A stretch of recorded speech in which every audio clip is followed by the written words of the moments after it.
Because we have a wonderful keynote speaker, Tad Daly, that is going to be speaking tonight. And so I'm going to introduce Tad. I just wanted to give you a little information that Eric Garcetti and Tad have known each other for 15 years. They've been friends. And Eric had written the foreword to his book, Apocalypse Never, which recently Tad has published. And it's the complete title is Apocalypse Never: Forging the Path to a Nuclear Weapon-Free World. And it's by the publishers Rutgers University Press 2010. It's right here. There you go. So it's good reading, actually. And I just wanted to say something about former CIA nuclear non-proliferation operative Valerie Plame and former Ambassador Joe Wilson. They said Apocalypse Never is a frightening book to read, but impossible to put down. It is clear, accessible prose. Tad Daly unblinkingly lays out the case, point by point, for why we must ultimately rid the world of nuclear weapons, or else suffer the inevitable consequences of the end of civilization as we know it. So you should read it, because you can't put it down. Also, Tad has been asked very recently to be the director of the Project on Abolishing War at the Center for War Peace Studies, and that's in Washington, D.C. and New York. So he's pretty amazing. He's also been a former speechwriter and advisor to Congressman Dennis Kucinich from 1997 to 2013. And also, he has been speechwriter and advisor for the late U.S. Senator Alan Cranston. That was 1969 to 1993. So, we have Tad is going to speak tonight on The Earth is But One Country and Mankind Its Citizens. And this is from Baha'u'llah's writings. However, it's been talked about throughout the ages in all faiths because there's one God and then there's all the teachers of God's word. And they've taught spirit and given us the spiritual guidelines for us to live by. So he's going to show how that all ties in together throughout the ages. And it's very interesting, and I think you'll really enjoy his talk. And he's a very dynamic, handsome, prolific speaker. And after his talk, he's going to have a session of questions and answers. So you'll have the opportunity to ask him a few questions. So Tad, please come on up.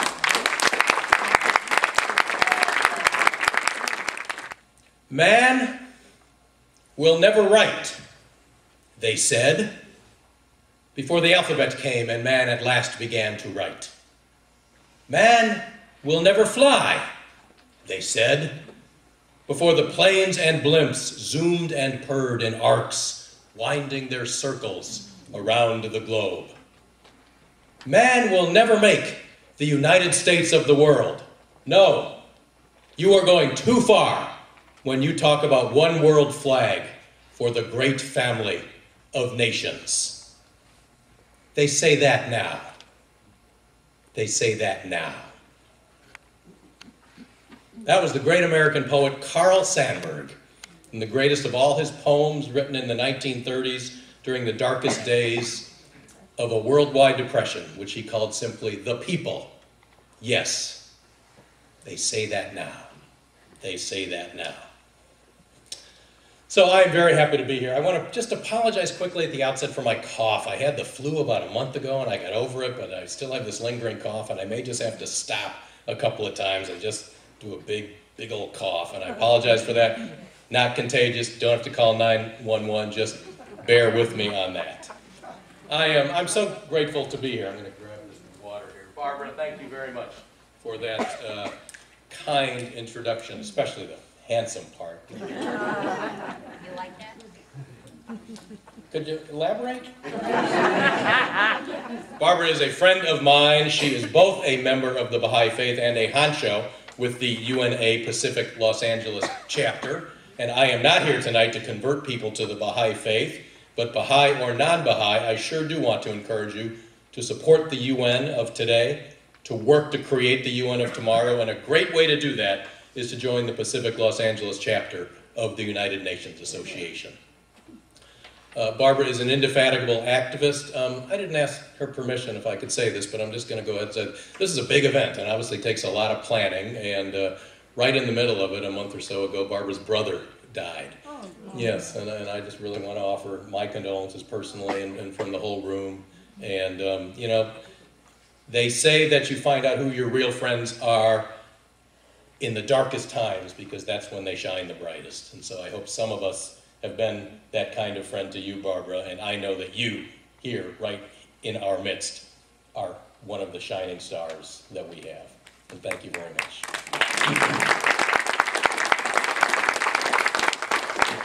And I also just really want to say what a privilege it is for me to be on a program where we are honoring Leland Stewart and Ted Lutzinger. I have known Leland and his late wife Elizabeth for a good 20 years, and we worked together on a number of fronts, and I will not repeat the biography since that has been done, but I would just like to say, ain't it the coolest name ever?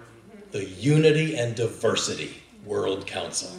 I mean, it's beautiful, Leland. What a, it's like when it came to Plato to do that thing in the caves, it's just like, Plato was having a good day that day, and you guys were having a good day when you said, let's call it the Unity and Diversity World Council. All of us can maintain our individual identities and our multifaceted diversities, but at the same time we can pursue human unity.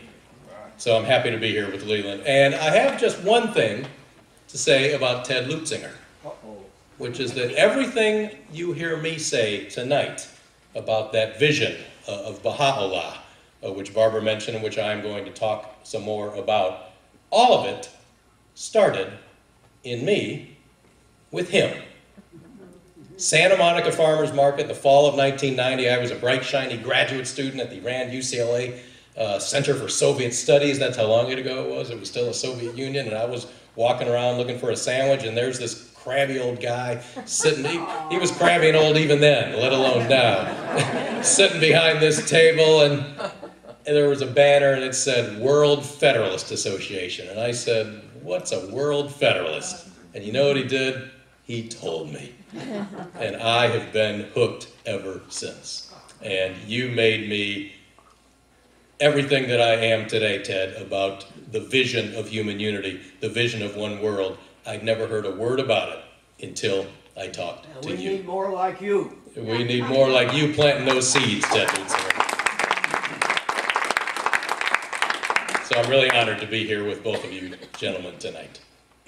So it has been said that the great minds of human history have been engaged in a many centuries long great conversation about the great ideas that have engaged the human race ever since we came out of the caves and into the light of possibility.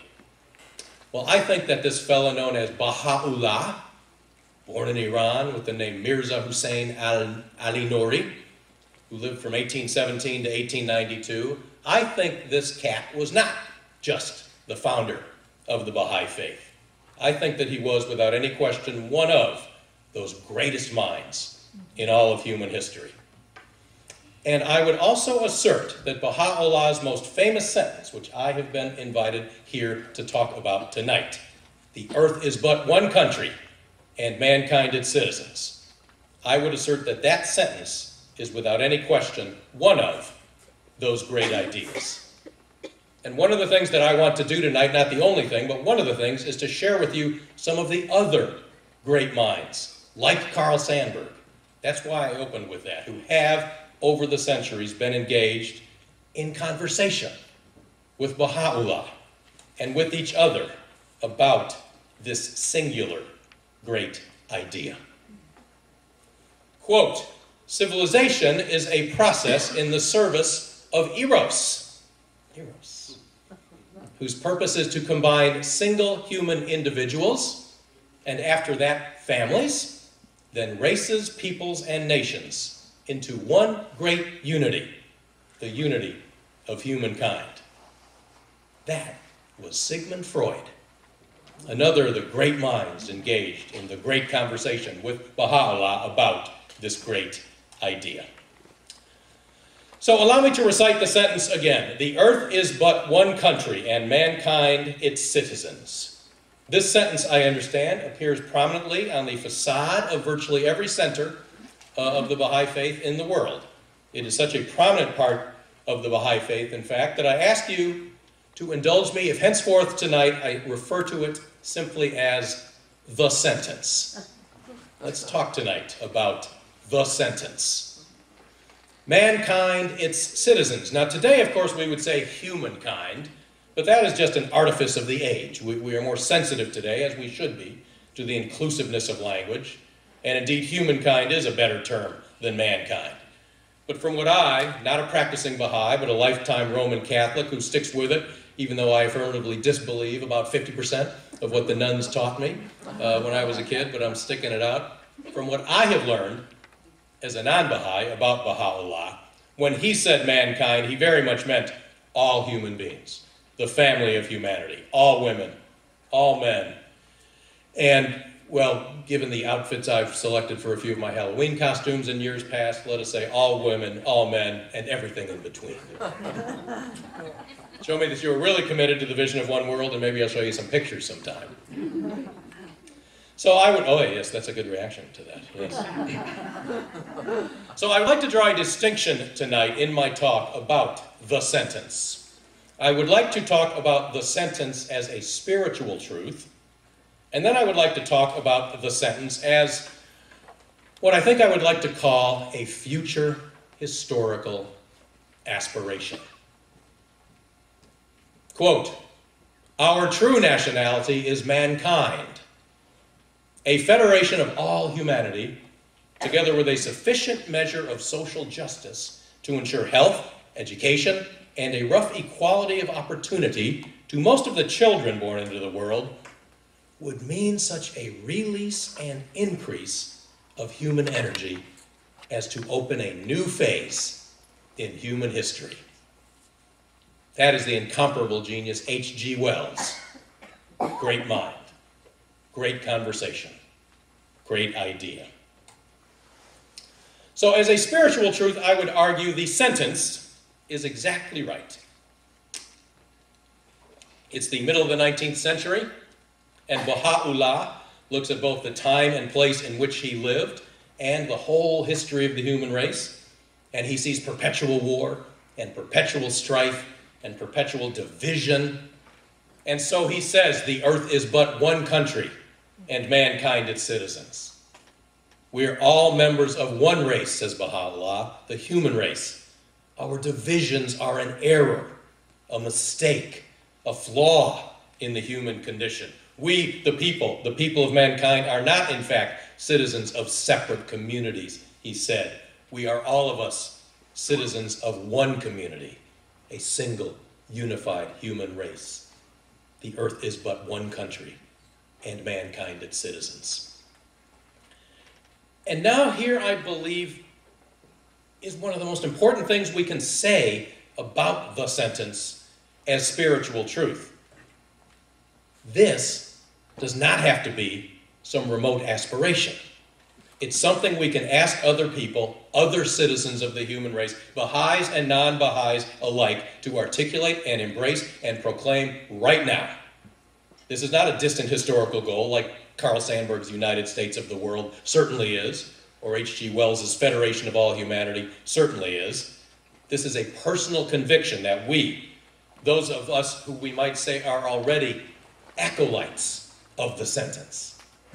And by this, I mean Baha'is and non-Baha'is alike. And by this, I surely mean to include me. Yes, I consider myself a full-blooded, completely committed acolyte of the sentence, even though I am Catholic, not Baha'i.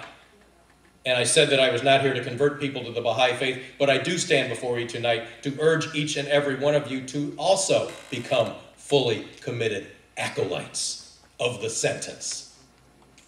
And what we can do right now is to start inviting others to articulate and proclaim right now the sentence as spiritual truth.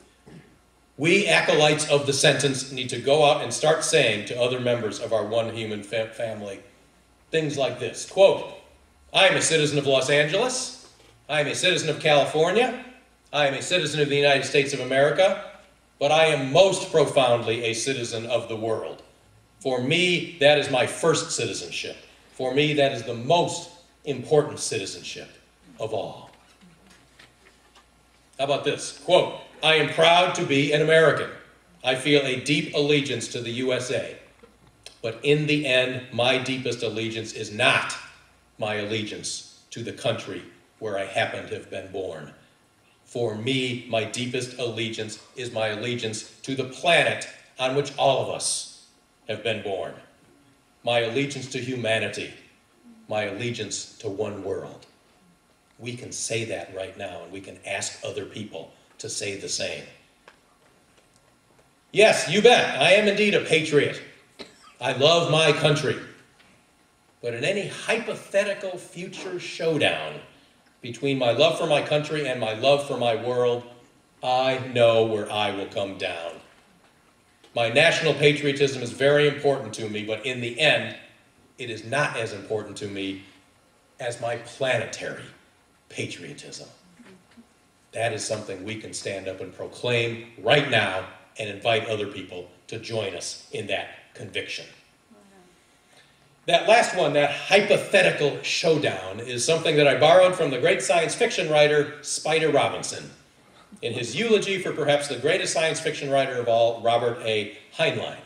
And listen now to what Robinson went on to say about Heinlein. Quote, I think he would be pleased if we would dispense with the illusion that any of us can be passengers on Spaceship Earth and take up our responsibilities instead as crew members. Is that not a beautiful image? Isn't it? You know, acolytes of the sentence is pretty good, but maybe it'd be even better if those of us who believe in the sentence, again, Baha'is and non-Baha'is alike, maybe it'd be best if we all started calling ourselves crewmates on Spaceship Earth. So my friends, my crewmates, I urge you, start having those conversations, start making those proclamations, and start asking people to join you in those convictions. That, I believe, is one of the most important things we can do to begin to make the sentence not just a spiritual truth, but also someday a contemporary historical reality. All right. No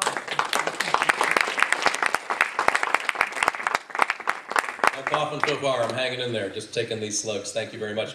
Quote, a day will come when the canon will be a museum piece. Oh, yeah. And we will be amazed to think that these things ever existed.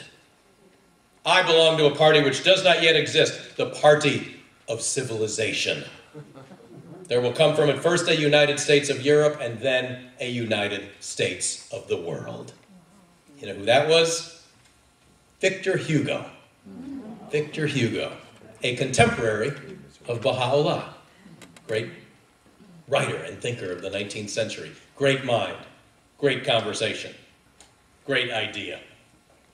So let me talk then about that distinction that I drew, about what I mean to reveal when I assert, as I will now assert, that the sentence, while clearly a spiritual truth today, has yet to become a realized historical aspiration. Because in terms of our structure of world order, our mechanisms of global governance in 2012, our practice of international diplomacy and international power politics, we all know that word, we all know that term, we all see that happen every day. It is, I would argue, beyond dispute that there is not today one country on planet Earth. There's 193 countries on planet Earth. That is, I think, the exact number today of member countries in the United Nations. That is the number of countries that govern their own internal affairs according to their own constitutional systems. And that, most essentially of all, is the number of countries that have armies and navies. That's where Garcetti is. He's in the Naval Reserve. I've known him for a long time, and he joined the Naval Reserve a while back, so apparently there was a scheduling snafu, and he's off this weekend with the Naval Reserve. 193 is the number of countries that have permanent standing military forces to protect themselves against the permanent standing military forces of other countries. And that, I would argue, is the most basic, fundamental definition of what makes something a country. And the sentence, Baha'u'llah's vision, is about the idea that humanity need not be permanently divided into armed camps. That's what the world is today. We're divided into armed camps. Groups of humans perpetually prepared to commit large-scale violence against other groups of humans. 193 sovereign states with their own armies and navies and air forces competing to keep up with each other in the latest military technology forever until the end of time. I mean, God knows what the military technology du jour will be, even in 10 years, let alone in 100 years or 1,000 years.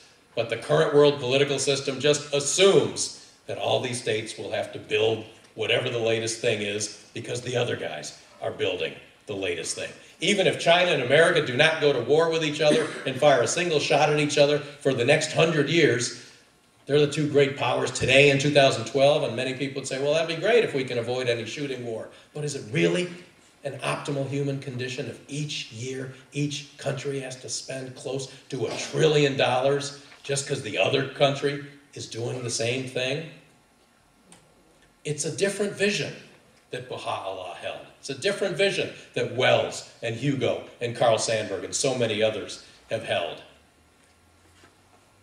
I won't elaborate on this too much, and I certainly don't want to take this analogy too far, because I don't think the United States system of government created in our Constitution and as it has unfolded for the last 236 years, I think I have that right. I don't think that's the only model for a future world political system, but it certainly is a model in one way, because the United States has sub-political units. Like, for example, Illinois and Wisconsin. Illinois governs a lot of its own internal affairs by its governor and its state legislature, and Wisconsin does the same. And it matters whether you live in Wisconsin or you live in Illinois. Much of the governance takes place within those states. They are, in fact, separate political units. But you know what? They don't go to war, and they don't maintain armies to prevent war with each other. I mean, that's a pretty remarkable development, isn't it? One could imagine a case where some people in Illinois said, well, you know, it's almost certainly this is never going to happen, but you never know. Wisconsin may get pissed off and invade us someday, so maybe we should just keep a small defensive force just to guard against that. And then the people of Wisconsin would see Illinois doing it, and they would do the same thing. You could imagine that to be the case, but it's not the case. No wars between Illinois and Wisconsin, and the citizens of Illinois and Wisconsin don't spend a dime to protect themselves from each other. And it was no less than President Harry Truman who said, quote, there is no reason at all why eventually, someday, we cannot extend that principle to the world stage. That's what the vision is. I just saw a big, I live in Washington now, as Barbara indicated, longtime California. In fact, my wife Kitty Feldy and I will probably move back someday. We still own our home just 2-3 blocks from here, and we're going to move back into it someday. So you ain't rid of us yet. But in Washington, the Washington Post, you see some different things. For example, just a few weeks ago, I saw a great big full-page ad for something called, quote, the next generation fighter aircraft. I don't know what it was, just a fancy warplane. I can't remember if it was Boeing or Lockheed. But it is up to us, my friends, to awaken people to the possibility that someday, however distantly, we might aspire to see not, quote, a next generation fighter aircraft, but a last generation fighter aircraft. And as someone who lives now, as I indicated, in Southwest DC, I'd like to say, maybe we can put it on display in the Smithsonian National Air and Space Museum in Washington, D.C. The last fighter aircraft. That is what the sentence is about. It is about making the cannon and the tank and the ICBM and the next generation fighter aircraft and the drone warplane, God knows the drone warplane, which has become the new face of modern war. Our aspiration is to make all of those purely a museum piece.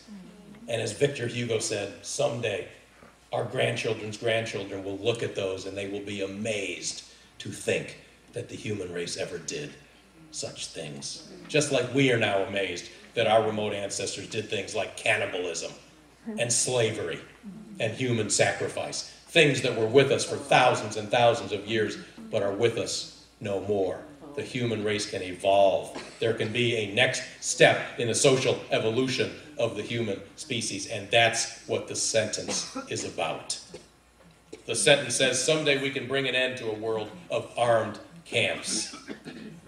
This is, in my view, the single most important aspect of our vision. When the earth becomes one country, again, not as spiritual truth, which it is already, but as actual historical manifestation, there will be no armies, because countries have armies to defend against the armies of other countries. And we, crewmates, march toward a glorious future with no war, no armies, one country, and every human being its citizens. Right.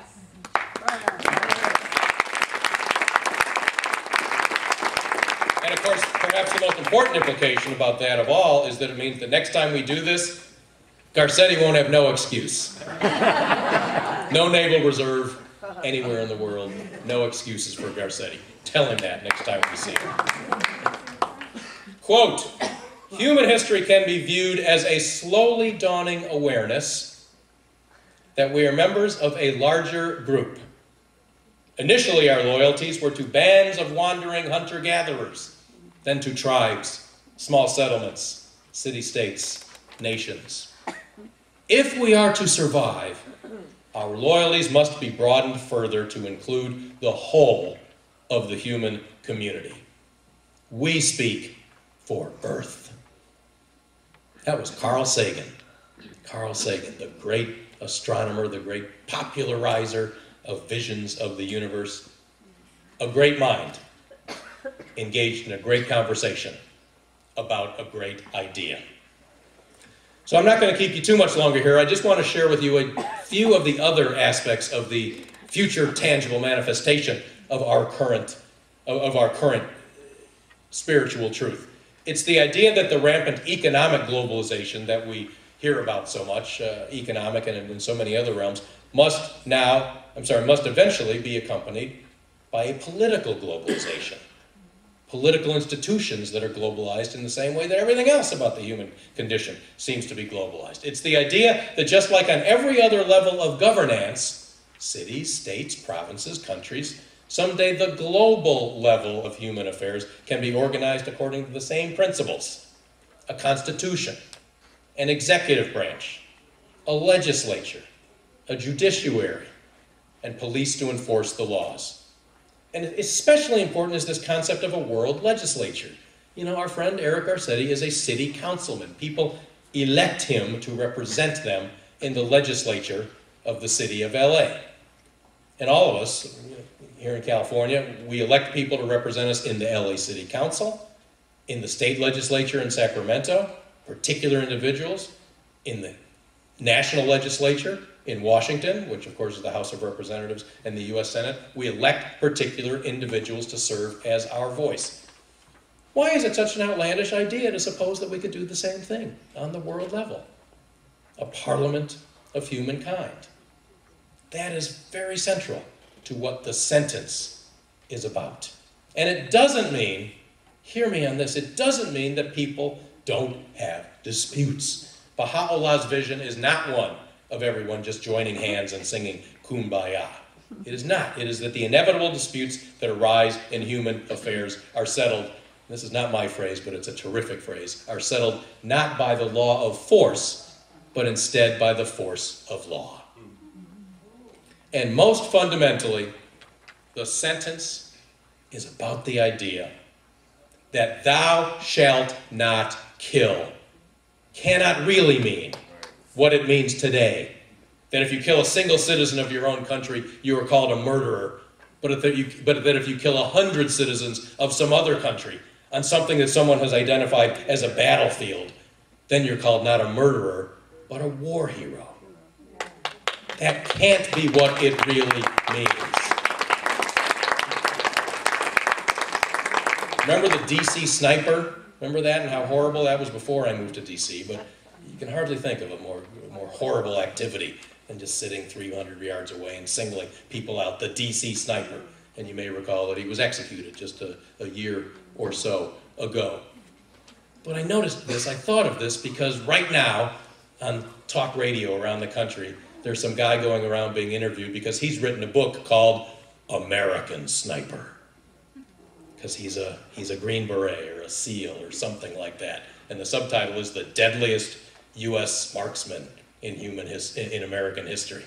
And the talk show hosts always say, thank you for your service. He's a hero. He's not a murderer. He's a hero. And I'm not singling this man out. I'm not saying that he should be called a murderer. I'm saying that we should not live in a world where some snipers are called murderers and other snipers are called hero. When the earth is but one country, thou shalt not kill will truly mean thou shalt not kill. And that, I think, we can truly call a next step in the social evolution of the human species.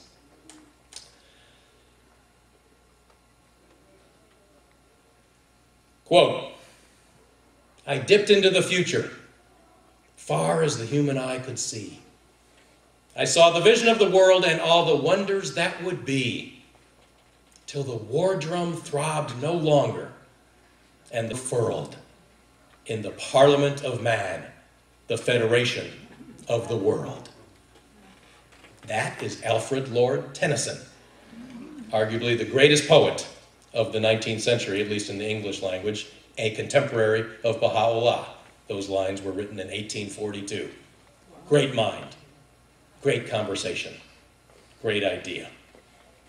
So before I close, I just want to, share something and report something to you guys, and it's pretty good news.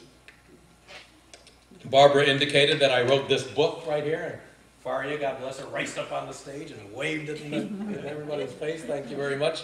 Yes, I wrote this book. I spent about 5 years on it. It's called Apocalypse Never, and it is about the vision of abolishing nuclear weapons. Well, now I am working on a second book, and it is not about the vision of abolishing nuclear weapons. It's about the vision of abolishing war itself.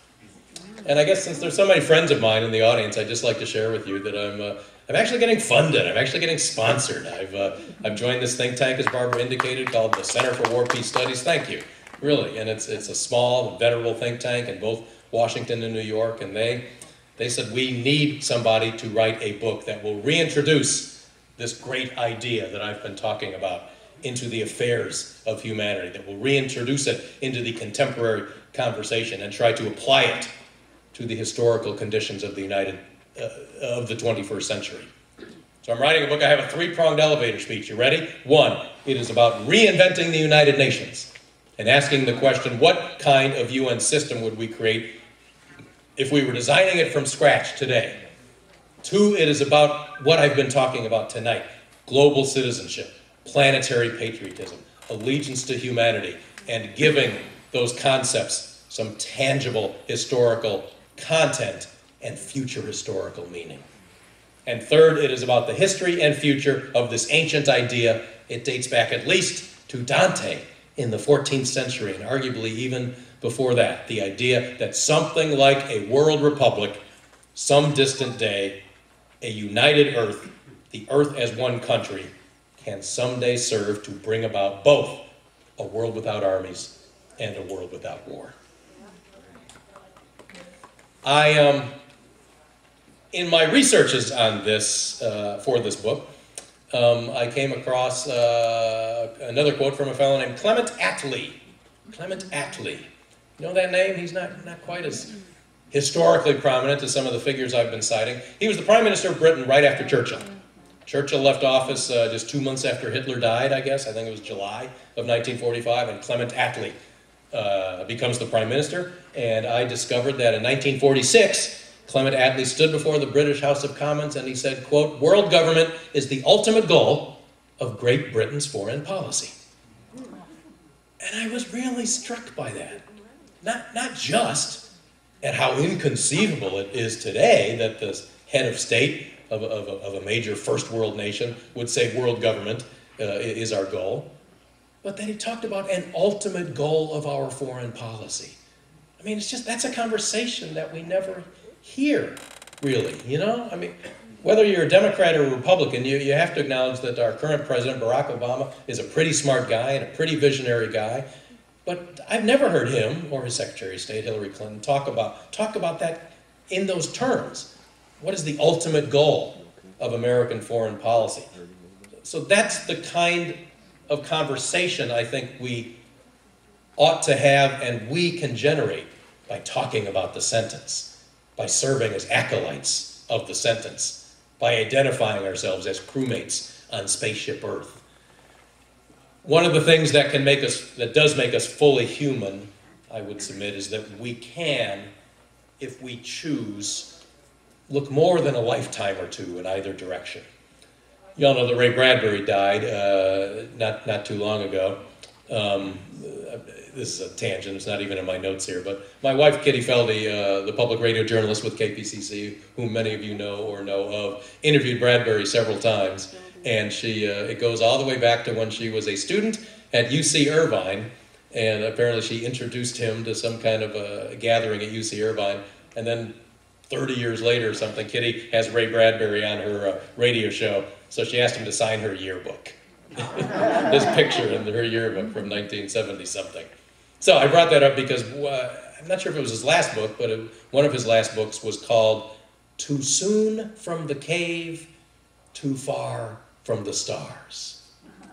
Ain't that beautiful? I mean, that puts us in a long line, and that is the kind of larger, longer perspective that I think we need to take on ultimate goals for our foreign policy and for the fate of the human race. My fellow crewmates, I believe it is just possible that in the year 2099, I'll set that as a target, not thousands or million years from now, but the very end of the present century. Some people, certainly many people that we know, young people, will still be alive in 2099. And I believe it is far from impossible that in the year 2099, the historians of the day will look back and they will say that the great story of the 21st century was three things. First, the fusion of our many national patriotisms into a single planetary patriotism. Second, the permanent disbanding of all national military forces and the abolition of war through the world rule of law. And third, the dawn, for the first time, of a politically unified human race and the birth of a federal republic of the earth. Because if the earth is but one country, then I think we should give that country a name. And I propose to reflect that it ought to be both federal and democratic and completely inclusive, that we might call it the Federal Republic of Earth.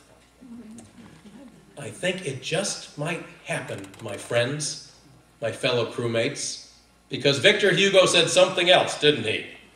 A sentence that I think everyone in this room knows. Victor Hugo said, quote, "No army can withstand the strength of an idea whose time has come." I don't know that all of our efforts together can make that happen. I'm not sure if my second book, when it comes out in a few years, can do anything at all to make that happen. But I'll offer you just one more quote from the ice hockey legend Wayne Gretzky, who likes to say, "You always miss 100% of the shots that you don't take."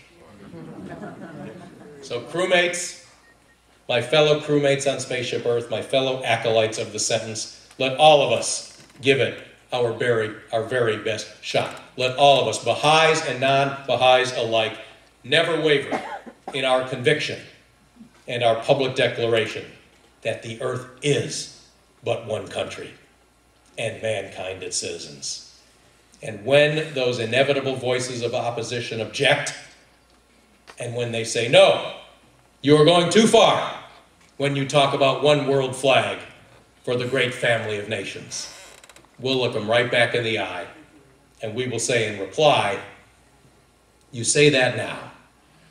You say that now. Thank you for having me.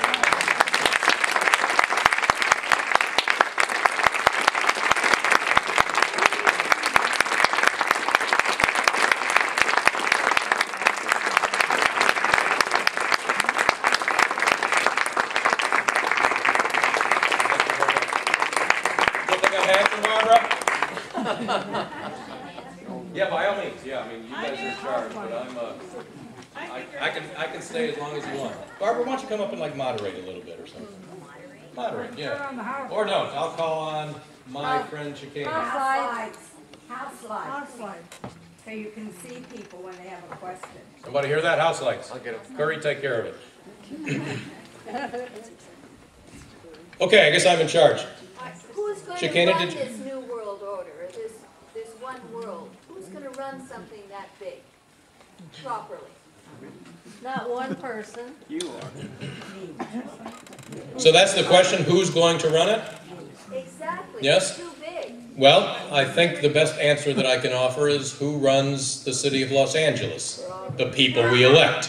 Who runs the state of California? The people we elect. Who runs the United States of America? The people we elect, with checks and balances, at least in our case, with the notion of a federal system and a democratic system. It won't work. You can't even have free elections in most of the countries that exist because they will fix those elections.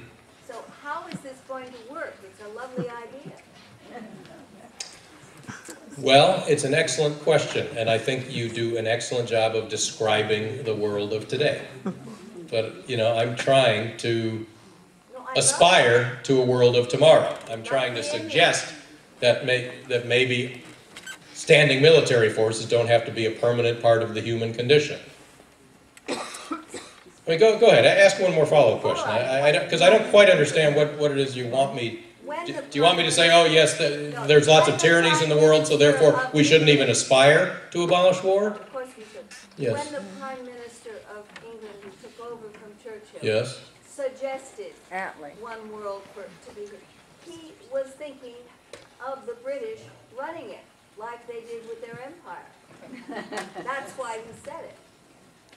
I don't think that's correct. Yeah, I'm not sure I'm willing to concede that point about what Clement Attlee said. And in fact, you know, of course I want And they wanted to use the U.S.'s might after the war to subjugate the rest of the world. We still have a relationship that's fairly similar to that today. They still give us ideas of where we should be in the Middle East and all of this.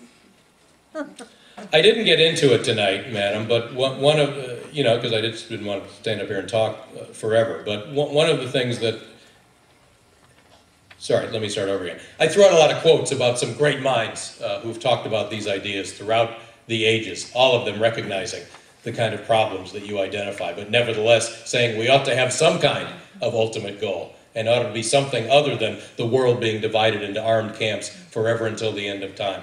But something I didn't really say, and I know a lot of people in this room know it, but others do not, is that at one point, as far as I can tell, at one point in all of human history, this idea became not just something that great minds like Dante and Tennyson and Victor Hugo and Baha'u'llah talked about. It also became a genuine social movement.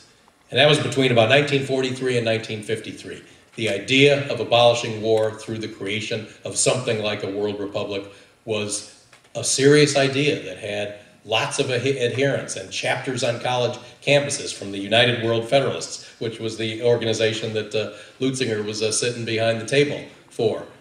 At one point in history, this idea really captivated the imagination of humankind, and it really was, I think, because of the birth of the United Nations, the horror of World War II, and the invention of this quintessentially unique thing, the invention of the atomic bomb.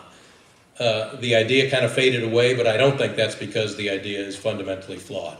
I think the idea faded away because the Cold War set in, and you may have heard the Cold War ended about 20 years ago, and I want to let some other people ask some questions, but I certainly don't pretend to have all the answers to either what something like a world republic will look like or how we might get from here to there. But I'm with Clement Attlee in saying we ought to be willing to set some kind of an ultimate goal, and it ought to be something like maybe China and America don't have to compete in arms races in the latest in military technology forever and ever and ever. So that's my best shot at that. Barbara, you're not going to come up here and moderate, so I should call on people? Okay, I shall call on our honoree, Leland Stewart. I've read your book, Apocalypse Never. Thank you, sir. I'm wondering about what's happening in Washington in terms of nuclear weapons, and is there any progress in that? Sure, yeah, that's not the topic of my talk, Leland, but it is a very relevant question. And yeah, I will make 2 points. One, I'm sure you know this, and I bet most people in the room do know this. 3 months into the Obama administration, he went to Prague and gave a speech and said, really more clearly than any American president ever had, I think the quote was this, quote, "We seek the peace and security of a world free of nuclear weapons." He said that abolition, nuclear weapons abolition, was the ultimate goal of American foreign policy. And that was a terrific thing. And it gave people like me, and I think a lot of other people, tremendous juice and zest and zeal for about 3 seconds, because 3 seconds later he said, quote, "It will not happen quickly, perhaps not in my lifetime." This is from a 48-year-old man who all of us hope will live for another half century or so. And then later, I just want to point this out, 6 months later, he goes to Japan, of all places. This was hardly reported on at all. I just happened to catch it in some kind of dispatch. He goes to Japan and utters virtually the same sentence, except this time perhaps had become probably not in my lifetime. So that's, yeah, those, now that Obama has been reelected, those of us, and I'm very much a part, I'd like to believe, of the nuclear disarmament community in DC. You know, I go to 3 or 4 seminars a week having something to do with nuclear affairs. And the thing we're focusing on now, I think it's fair to say, is putting pressure on Obama to really accelerate that timeline, to forget the notion that we can keep the damn things around for another half century and continue to dodge the nuclear bullet indefinitely. And I'll close with this, we have a very specific ask, which is that we want the Obama administration to launch some kind of formal multilateral negotiating process directed toward producing what we call a nuclear weapons elimination convention. So that's what we're working on, and I hope people will get involved with Nuclear Disarmament Organization. That's a very reasonable request. Not that he abolished nuclear weapons by January 2017, but he starts the ball rolling toward a nuclear weapons elimination convention. We already have a biological weapons convention. We already have a chemical weapons convention. We say we should have the same thing in the most destructive weapons ever invented. Who's next? Forgive me, it's hard for me to see, so maybe I'll do this. Right here, Tad. Yes, sir. Yes, sir. Yes. Please sing your question, because you're singing.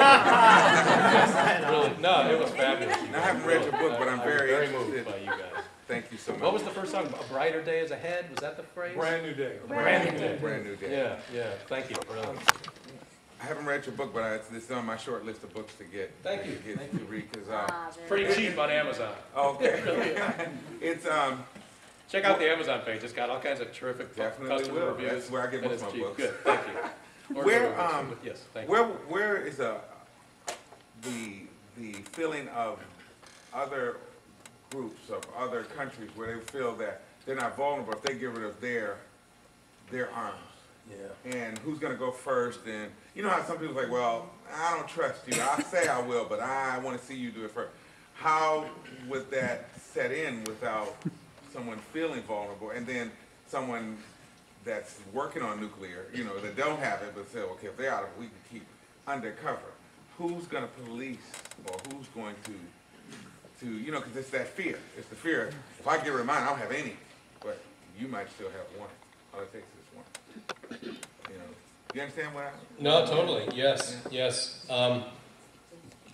Two people now have asked questions about the talk that I did not give. No, it's fine. It's fine. And of course, I wrote a book about it. I'm not objecting. Mm-hmm. But I'm going to try in my answer to your question, sir, to bring it back to that topic. Because, Can you repeat the question, please? because, repeat the question? Yeah, I didn't hear it back there. Why don't you stand up and say, real quickly. Okay. Yeah. And to sum it up real quick. Sorry. Yeah. When you're putting away or abolishing the nuclear arms, that feeling of vulnerable other smaller countries or other countries that have the capability to continue, when one country and other people come together and say, we're not going to keep our arms, what's to stop the other smaller ones to say, well, we can take over, or we have that power. That fear that, okay, if the big dog's not in the doghouse, the little dog can say, well, now I can show them my little might, you know. What's the, Yes, where can you get that feeling of, okay, well, I trust you, and I trust you, and I So trust you. I have a, thank you, so I have a two-part answer. And the second part will, as I indicated, get back to this other topic. The first part of the answer is we need to look at things from the perspective of countries like Iran and North Korea, instead of just trying to punish them into doing what we say. I live inside the Beltway now, and it's the only thing they ever talk about inside the Beltway is how tight can we tighten the screws with sanctions on Iran before they eventually cry uncle. And believe me, I don't think Iran has been a saint on the world stage, and they have created a fair bit of mischief. But I think if I was an Iranian or a North Korean defense planner, and I was trying to prevent my country from being bombed by the United States, I'm sorry to say, but we're the closest thing to a police officer of the world. The only thing I could think of that could do that job would be to acquire a nuclear arsenal. You know, I mean, let me do this. I'm really going off the topic that I'm talking about, but Kim Jong-il, I guess he's dead now, isn't he? He died a year ago or so. But right after we started dropping bombs on Libya in the spring of 2011, Kim Jong-il came out and he made a statement and he said, you know, Gaddafi shouldn't have given up his nuclear program. He had a nuclear program and he gave it up in return for opening up to the West and the West sort of welcoming him back into the international community. And Kim Jong-il said, if Gaddafi had kept his nuclear program and had just a few deployable nuclear weapons now, nobody'd be bombing him. So the first thing is that, yes, we just need to somehow not act as if North Korea and Iran and states like that are saints, but somehow address their own legitimate security concerns. But the second way I want to now bring it back to my topic is that for the first decade of the nuclear age, the movement for world government and the movement for nuclear disarmament were virtually the same thing. This was the solution. This is why it's that one time in human history that a genuine movement arose about Baha'u'llah's vision and the vision that so many others have articulated. Because they said, this is a new age of warfare, and we need to... Albert Einstein was another one who said, the only salvation, now that this nuclear weapon has been invented, the only salvation is the creation of a world government. And each state has to give up a significant portion of its sovereignty to some kind of a higher authority in order for all states to feel safe from this new genie. I want to add, now I get what you're saying, because they all have a hand in it, okay, because it's not like just the West against the East or the big ones against, it's like, okay, we recruit you, we vote these people in, That's right. and everybody has a common That's right. That's right. loyalty and a goal to say, okay, now I feel more protected because now I have a voice. And I have, Yes, I have well a said, say-so. well said, And yes. that brings a balance. Like if everybody's hungry, Yes. they're going to go after whoever has the food. Right? Like dogs, you know, I hate to keep using dog, but you know, if they're all hungry and the first one gets up, I got to fight you to get it. But if everybody Very well a little said. bit, Yes, a little bit, thank you. There's Thank no you. need to fight. Thank you. Yes. Thank you. Got it. Yeah, let me call on my old friend Greg Wright there, the indefatigable activist. And this is Another the last one. question for the The evening. last Yeah, one? the last one. However, during our refreshments, you're free to ask him any question you want. But we have just a Even though I'm still on DC time and it's midnight, I'm a night owl. I'll stay as long as you want. So we'll Especially if the refreshments are good. Is the New World Order, is that the idea to deal with Barbara, do you want to help universe? here? You know, ma'am, forgive me, but you had already asked one question, Yeah. and I called on Greg, and Barbara said that was the last question, so I think that would be the fair thing for me to Yeah, call I'd on like to Greg. make a point, just ask a question. Nice and loud, please, Greg. Just this week, the United States Senate torpedoed the UN Treaty on the Rights of the Disabled. Just yesterday, I received a mailing from the Smart Growth America Foundation, or organization, talking about how they're running into a new kind of opposition that finds their promotion of smart growth policies in this country to somehow be a part of an international conspiracy by the United Nations. These troubling occurrences are happening without any large protest by Americans. Clearly, the United Nations and the United Nations system need some kind of fairly effective promotion of its many vital functions and historic accomplishments, activities like those that we heard at the beginning of the program tonight, the massive vaccination of children, the many peacekeeping forces, even the UN lead-free fuel initiative. Yeah. And so I asked, is there any kind of well-made, comprehensive poster or world map, some kind of artifact, both in print form and online, that lays out the many fantastic achievements and important and vital functions of the United Nations that we who champion the UN and what it does and the idea of the UN can trot out and show when we're trying to convince our fellow Americans and the people who represent us in our government that this is a valuable, good organization. So, Greg, thank you. It's an excellent question to end on because it really gets to sort of my pounding my fist up here and saying we all need to be acolytes of the sentence. We all need to say we're crewmates on Spaceship Earth, and I've known Greg for a long time, and he and I call each other crewmates, fellow crew members. And I think, Greg, that my dismaying response is that, you know why they defeated that disabilities treaty? Because it's a treaty. Because there's a body of opinion in this country that says any kind of treaty, any kind of formal cooperation with other countries is somehow harmful to the American national interest. And there's very few well-organized, powerful voices on the other side, and things like this graphic map that you're suggesting. I think you should do it, because you're good at that kind of thing, and get the United Nations Association to promote something like that. Needs to do it, not me. Yeah, okay, I know, I get the point. Yeah. They need to create that kind of document that you're saying, but more importantly, we need to stand up more powerfully in response to people like at the Conservative Heritage Foundation and say treaties are good for America. International cooperation is good for America. And yes, we should be willing to concede some of our sovereignty. It gets back to the question that you asked, sir. You always hear about, well, Iran is not opening itself up to inspections. A safer world will come about when Iran opens itself fully up to inspections. And our country also opens itself up fully to inspections. And perhaps with this I will close, and it does kind of get back to the nuclear thing, which is, what kind of intrusion on your sovereignty do you prefer? The risk that some international inspector might show up and barge into your office building and demand to look into file cabinets and stuff? Or the intrusion on sovereignty that'll happen if atom bombs start going off in Chicago and New York and Los Angeles, and all the other sort of great challenges facing the human race that we can only face collaboratively and collectively.